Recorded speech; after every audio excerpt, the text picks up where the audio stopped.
Assalamualaikum warahmatullahi wabarakatuh. Kali ini saya akan menjelaskan tentang materi logaritma. Untuk logaritma, pengertiannya yaitu logaritma ini merupakan inverse atau kebalikan dari perpangkatan, sehingga terdapat hubungan sebagai berikut. Apabila ada A pangkat X sama dengan B, ini bisa ditulis dalam bentuk logaritma. A itu sebagai bilangan pokok, X itu pangkat, B itu adalah hasil perpangkatan. Ini bisa ditulis dalam bentuk logaritma menjadi X sama dengan bilangan pokoknya ditulis di bagian atas yang kecil log B, atau A log B itu sama dengan X. Inti dari logaritma itu sama saja mencari dengan pangkatnya.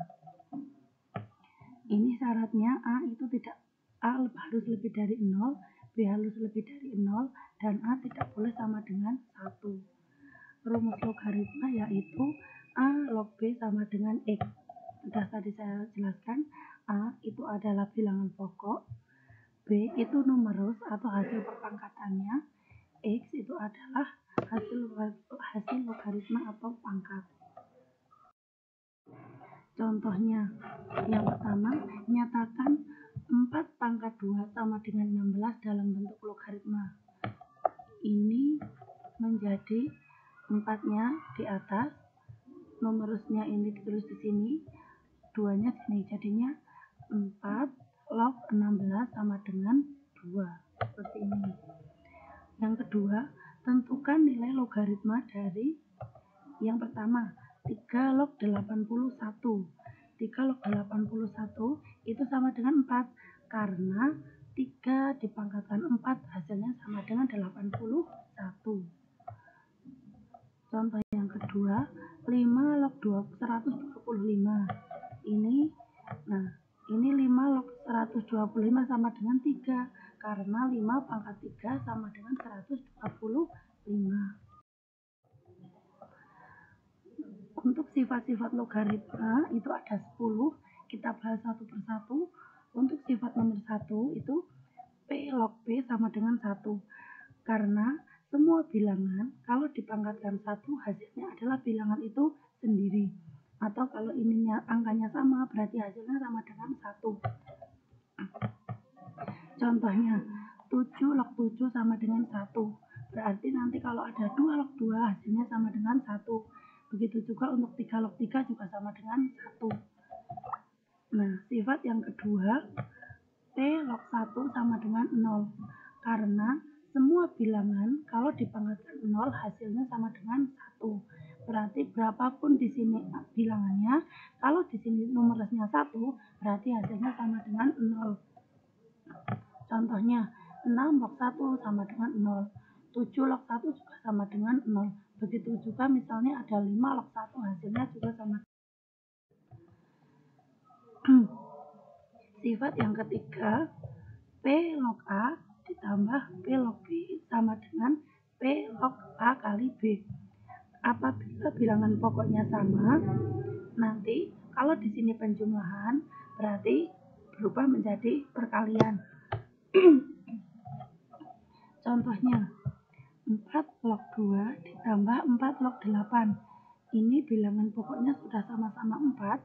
Karena ini penjumlahan, berarti bisa dijadikan 4 log 2 dikali 8.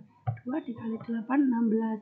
Nah, 4 dipangkatkan berapa hasilnya sama dengan 16? Berarti hasilnya sama dengan 2. Karena 4 pangkat 2 hasilnya sama dengan 16. Sifat yang keempat hampir sama dengan sifat nomor 3. Kalau sifat nomor 3 itu penjumlahan jadi perkalian, kalau sifat nomor 4 pengurangan berarti menjadi pembagian.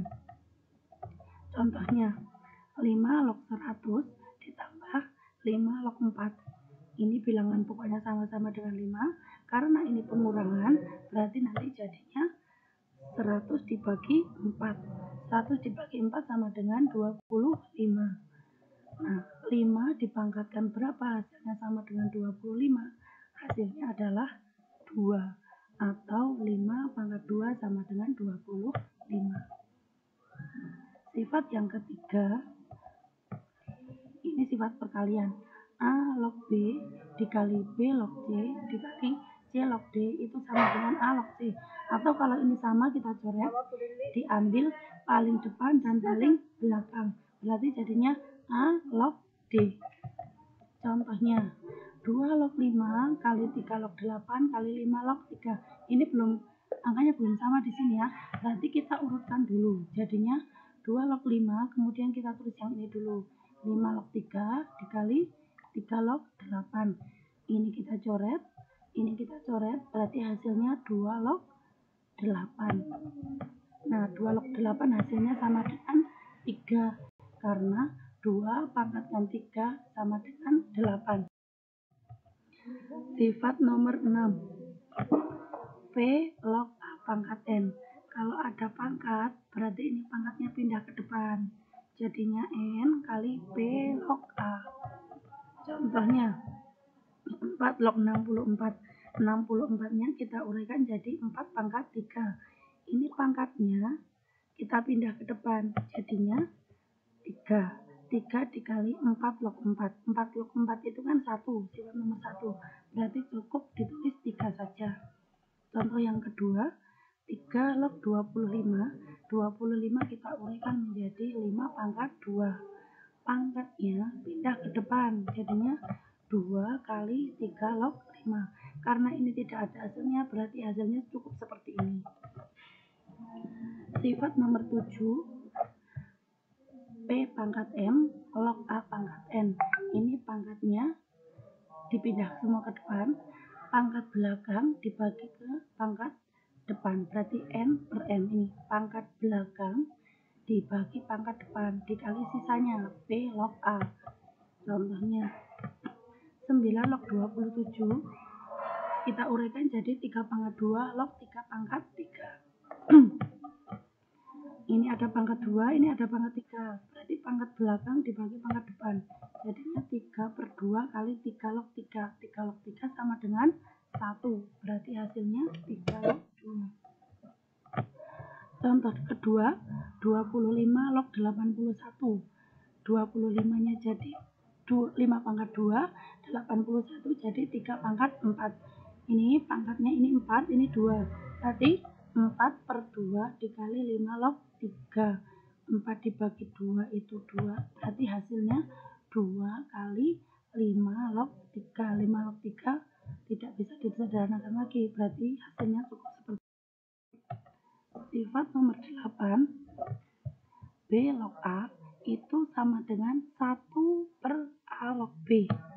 Contohnya 6 log 2 berarti sama saja dengan 1 per, ini dibalik, 2 log 6. Kalau ada soal seperti ini, jika 2 log 3 sama dengan B, maka 3 log 2 sama dengan berapa? Kita selesaikan. 3 log 2 sama dengan 1 per, ini dibalik jadi 2 log 3. Karena di soal sudah diketahui 2 log 3 sama dengan P, berarti hasilnya sama dengan ini 1 per P. Atau kalau 2 log 3 sama dengan P, berarti 3 log 2 sama dengan 1 per P. Selanjutnya sifat nomor 9. P log A sama dengan M log A per M log B. M-nya itu boleh diganti bilangan berapapun. Contohnya 6 log 2 itu sama saja dengan, kalau ini atas bawah diganti 5, berarti ini harus 5, ini juga harus 5. Ini log yang ini belakang dibagi yang depan. Jadinya 5 log 2 per 5 log 6. Atau boleh juga seperti ini. 6 log 2 sama dengan 7 log 2 per 7 log 6. Ininya sama, mau diganti 5 semua boleh, bilangan pokoknya. Mau diganti 7 semua juga boleh. Sifat yang terakhir, A pangkat A log B sama dengan B. Contohnya 3 pangkat 3 log 15, berarti hasilnya sama dengan 15. Sekian untuk penjelasan materi logaritma kali ini. Terima kasih. Wassalamualaikum warahmatullahi wabarakatuh.